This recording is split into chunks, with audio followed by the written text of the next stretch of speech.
ሰላም ቤተሰብ እንዴት ናችሁ? በያላችሁበት ሰላማችሁ ይብዛ። እኔ ደህና ነኝ፣ እግዚአብሔር ይመስገን። ዛሬ ደግሞ አንዲት ልጅ በውስጥ የነገረችኝን ነገር ለእናንተም ትምህርት እንዲሆናችሁ ነግራችኋለሁ። ያው ከዛ በፊት ግን ቪዲዮ ሁላችሁም የደረሳችሁ ኮሜንት፣ ላይክ እና ሰብስክራይብ ያላደረጋችሁ ደግሞ ሰብስክራይብ አድርጉኝ፣ ቤተሰብ ሁኑኝ እላለሁ። ሁላችሁም በያላችሁበት ሰላማችሁ ይብዛ እና ልጅቷ ምንድነው መሰላችሁ በውስጥ የነገረችኝ ልጅቷ አረብ ሀገር ተሰዳ ነው የምትኖረው እና በፌስቡክ የሆነ ልጅ ትተዋወቅና ለብዙ ጊዜ ታወራለች ማለት ነው። ለ6 ወር 7 ወር አካባቢ ወር እንደዛ መሰለኝ ያለችኝ። አሁን ከዛ በኋላ በቃ አይተዋወቁም። ያገሯ ልጅም አይደለም፣ ቤተሰብ የማያውቀውም፣ እሷም አታውቀውም በአካል ያው በፌስቡክ ብቻ ነው ማለት ነው።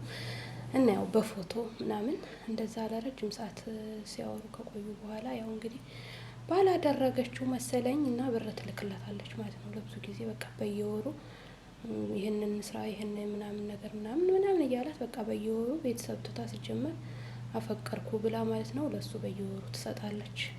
ብዙ ጊዜ 1 አመት ምናምን በቃ ቤተሰብንም ሲጀመር በቃ ጣልኋቸው አለች።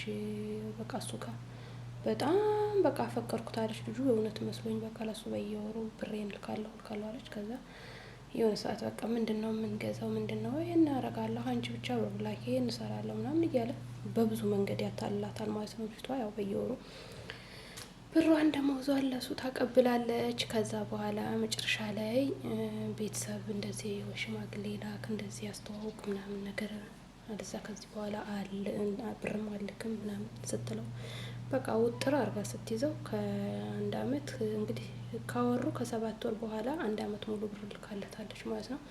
ከባለ ትዳር ነው፣ የልጅ አባት ነው። የፌስቡክ ባል አይሆንም። በነገራችን ላይ ከ100 እንደው 10 ወንዶች የፌስቡክ ባል ቢሆኑ ነው ሚስትም እንደዛው።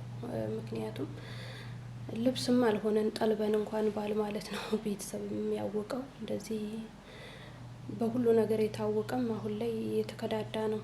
አባት ልጁን በአደባባይ በሚክድበት ሰዓት በዚህ ሰዓት ወንዶችን አምናችሁ እንደዚህ የምታደርጉ ልጆች ልቦና አይስጣችሁ እውነታውን ለመናገር። ምክንያቱም የተሰደዳችሁ ሲጀመር እንደው አግብታችሁ ያልመጣችሁ ያልታሰራችሁ ልጆች በፌስቡክ ባል ምን ይሰራላችኋል? ማውራት እንደው ምን ይሰራላችሁ? ሀገራችሁ ስትሄዱ አለማችሁን አሳክታችሁ በቃ የመጣችሁበትን ነገር ከጨረሳችሁ በኋላ እኮ ባሉ ይደርሳል እዛው መቼም ምንም ማለት በኦንላይን ተዋውቃችሁ ያወርታችሁ ምንም እንትን የሚፈጠር ነገር የለም። ስለዚህ አርፋችሁ ስራችሁን ለምን አትሰሩም? የተሰደዳችሁበትን ነገር ለምን አላማችሁ ላይ አታውሉም? አረ እንደው ምንድነው የሚሻላችሁ? ግን አሁን ያቺ ልጅ ያንን ልጅ ማለት ነው መጨረሻ ላይ በቃ ወይ ሽምግልና ካላክ ወይ እኔም ብር አልክ ምናምን ብላ ወጥራ አርጋ ስትይዘው ብሎክ አደረጋት። ሚስቱን ከነ ልጁ ፎቶ ልኮላት ባለትዳር ነው ትጃጅ ያለሽ እንዴ ምናምን ብሎ ካደረጋት እንግዲህ አስባችሁታል። እሷ ፍቅር ትጫወታለች፣ እሱ እዛ ለካ ቤቱን እያሟላ ነው ማለት ነው። እና እንደዚህ የምታደርጉ ልጆች እውነት ልቦና እንደው እግዚአብሔር አምላክ ልቦና ይስጣችሁ። በቃ በኦንላይን ለምትተው ታስራችሁ ያልመጣችሁ ምን ይሰራላችኋል? ሲጀመር እንዴ ባለትዳር ሆኖ የመጣሽ ችግር የለውም አንዴውን ታስረናል። ደግሞ ታዲያ እናንተ ነፃ የሆናችሁት ምን ይሰራላችኋል? የምሬ ነው እግዚአብሔርን በቃ አታውሩ እንደዚህ። በቃ ስራችሁን ስሩ። የመጣችሁበትን ነገር አሳኩ። መጀመሪያ ከኢትዮጵያ ለምንድን ነው የመጣሁት ብላችሁ አላማችሁን ካሳካችሁ በኋላ ባሉም ይደርሳል፣ ሁሉም ነገር ይደርሳል። ሀገራችሁ ስትገቡ ቤተሰብ የሚያውቀው በቃ አንቺንም የሚረዳሽ የሚንከባከብሽ መሆን አለበት እንጂ አሁን እዚህ ጋር በኦንላይን የምታወሩት ሰው እኮ በቃ ምንም የሚፈልገው ታሪክ የለም፣ የሚፈልገው ብር ነው። ይህን መገንዘብ አለባችሁ። በዛው ልክ አሉ ከ110% ወይ 5% እንደው ቢኖሩ ነው እንጂ ያው አብረው በጥቅሉ የማይሰደቡ ወንዶችም አሉ፣ ልቦና ያላቸው አፍቃሪ ወንዶችም ለህሊናቸው የሚኖሩ ልጆች አሉ። ግን እባካችሁ እንደዚህ አታድርጉ።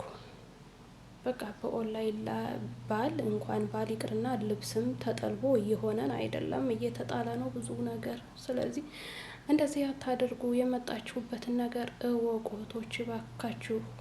እንዴ ነገ ጧት አሁን ያቺ ልጅ በቃ አልቀሳ ልትሞት እኔ በመከራ ነው በውስጥ በቃ ማለት እንደዛ ስትነግረኝ በውስጥ በቃ የቻልኩትን ነገር ብዬ ለማጽናናት ሞከርኩኝ። ግን ደግሞ እንደ ሴት ሆናችሁ ስታስቡት በጣም ነው የሚከብደው፣ በጣም ያስጠላል። ማለት ከባድ ነው ነገሩ። ግን ምንም ማድረግ አይቻልም። ስለዚህ ተጠንቀቁ፣ ብራችሁን ያዙ፣ ለሆነ ላልሆነው አታጥፉ። ዝም ብላችሁ እንዴ ዛሬ እናንተ መስራታችሁ ነው እንዲያያችሁት እዚህ ጋር እንዴ ስንት ነገር ግልምጫ ተችሎ እዚህ የማዳም ጩኸት አለ፣ እዛ ጋር የልጅ ጭቅጭቅ፣ የስንት ነገር አለ፣ እዛ የቤተሰብ ናፍቆት አለ። አስቡ እንጂ ምን ሆናችሁ ነው? አንዳንዴ ለምንድነው የምትመጡበትን የማትረሱት? የመጣችሁበትን አትርሱ። የምሬን ነው እግዚአብሔርን። እዚህ ስንመጣ በቃ ለምንድነው የመጣንበትን የተነሳንበትን ነገር አንርሳ። እኔ እኮ እንደዛ የምታደርጉ ልጆች አብዛኞቻችሁ ቤተሰቦቻችሁ ተቸግረው ጫማ መግዣተው ልብስ መግዣተው በባዶ እግራቸው እየሄዱ ሰው ፊት ለመሄድ እየተሸማቀቁ ያሉ እናት አባቶች ይሆናሉ። እውነቴን ነው። ስለዚህ በቃ ማድረግ ያለባችሁን ነገር እና የሌለባችሁን ነገር ጠንቅቃችሁ እወቁ። ዝም ብላችሁ እዚህ ስትመጡ በቃ እንዴ ምን ይሰራል እስኪ አሁን በፌስቡክ ማውራት? ቲክቶክሽን አታይም? አርፈሽ ዩቲዩብሽን ፊልም ገብተሽ አታይም? አሁን ላይ ደግሞ እግዚአብሔር ይመስገን ኢንተርኔት ካለ ዩቲዩብ ላይ የሚለቀቅ ፊልም ብታይ፣ ቲክቶክ ላይ ብትገቢ በቃ ጭንቅላታችንን ለማረጋጋት ነው። ባሉ ምን ይሰራል አሁን እዚህ ጋር አውርቼው ምን ይሰራ? እኔ እንደኔ ማለት ነው እኔ እንደ ራሴ ነው ማለቴ እንደኔ ህሊና ነው። በእርግጥ ያው እንግዲህ እኔ ባል ስላለኝም ሊሆን ይችላል እንደዛ ሰኮት፣ ግን ደግሞ እንደኔ ሆኜ አሁን እንደናንተ እንደሌለኝ ሆኜ ብመጣ እዚህ ባል እኔ ማወራ አይመስለኝም። ምክንያቱም እዚህ ጋር የመጣሁት ለስራ ነው እንጂ ባል ለማግኘት አይደለም። ባል ለማግኘትማ እዛው ኢትዮጵያ ሞልቷል ባል። እዛ ምንም አተሻለ አገኘሽም ባል እዚህ ጋር አሁን ብር ስትይዢ ፍቅሬ ማሬ ብልሽ የእውነት አይምሰልሽ። የምሬን ነው። ይሄ የሚፈልገው ብርሽን እንጂ አንቺን አይደለም። ስለዚህ እንደዛ የምታደርጉ ልጆች እንደው እግዚአብሔር አምላክ ልቦናችሁን ይመልስላችሁ። እዚህ እንዴት በኦንላይን ላይ ሰው ባል እንደው አወራው ብሎ ሰው የማያውቀው ሰው ከባድ ነው። እና ውዶቼ ከእንደዛ አይነት ነገር እግዚአብሔር ይሰውራችሁ፣ ልቦና ይስጣችሁ። እናንተ መወቁበት እንደዚህ አታድርጉ። ቤተሰቦቻችሁን እርዱ እንጂ እናንተ ለወንድ አታብሉ። ብር መርዳት ያለባችሁን ለይታችሁ ወቁ። በቃ ማስተዳደር የሚችል ወንድ ነው ፈልጋችሁ ማግባትም ካለባችሁ ማግባት ያለባችሁ። እናንተ ብር ስጭኝ የሚልሽ ወንድ ወይም በየወሩ ላኪልኝ ይህን ሰራዋለሁ ምናምን የሚልሽ ወንድ ሲጀመር ባል አይሆንም። ይሄ ሲተገንዘቡ ከሴት ብር የሚፈልግ ወንድ ባል አይሆንም፣ ባልም አይሆንም። ይሄ ለምንም አይጠቅም። ብሎክ አድርጊ። ባል መሆን ከቻለ ራሱ ሰርቶ ማስተዳደር መቻል አለበት። ባል ከሆነ ማስተዳደር መቻል አለበት ስልሽ እዚህ መተሽ እየኖርሽ ባሎቻቸውን ትታችሁ የመጣውን አይደለም ይሄ የሚመለከተው። እኛ እየኖርን ትተናቸው የመጣ ነው። ቢያንስ የራሳችን ኑሮ ከፍ ለማድረግ ተመካክረን የሆነ ነገር በቃ አለ አይደል ከፍታን ፈልገን ነው አብረን ተመካክረን የምንሰደደው። እናንተ ላጤዎቹ ግን እዚህ ጋር ተመጣችሁ በኋላ ፍቅሬ ማሬ የሚልሽ ባል አይሆንሽም። መሪያው ይሄን ሰውዬ ብሎ ካርጊ ከህይወት ሻሶች እሱ ባል አይደለም፣ አባልም አይሆንም። ይሄ እንኳን ባል ይቅርና ገንዘብ የሚፈልግ አባል ራሱ ለጎረቤት ራሱ አይመጣም። ስለዚህ ራሳችሁን ከእንደዚህ አይነት ነገር ጠብቁ እባካችሁ። ገንዘባችሁን አትስጡ ዝም ብላችሁ ላገኛችሁት። እንዴት አምኖ እንደው አምናችሁ እንደው አካውንት ላክ ብላችሁ ብር ስታስገቡ ግን ትንሽ አይሸቀጥጣችሁም? ወይኔ ግን እንዴት ነው የምታስቡት? ግን እግዚአብሔርን እዚህ ጋር እንዴት ነው ብሩ የሚወጣው?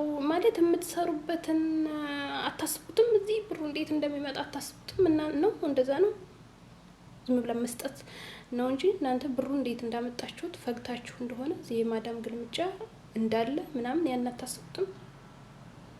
ከሀገራችሁ ወጣችሁበትን ነገር አስቡ እንጂ እዛ የእናትና የአባታችሁ ናፍቆት አለ፣ እህት ወንድም አለ፣ በቃ ብዙ ነገር አለ። ስለዚህ የመጣችሁበትን መጀመሪያ ለመጣችሁበት አላማ ስሩ። እንደዛ አይነት ነገር አታድርጉ። የምሬን ነው። እና በቃ ቪዲዮ ከተመቻችሁ ላይ አበረታቱኝ ውዶች፣ እወዳችኋለሁ። መልካም ቀን። ቻው።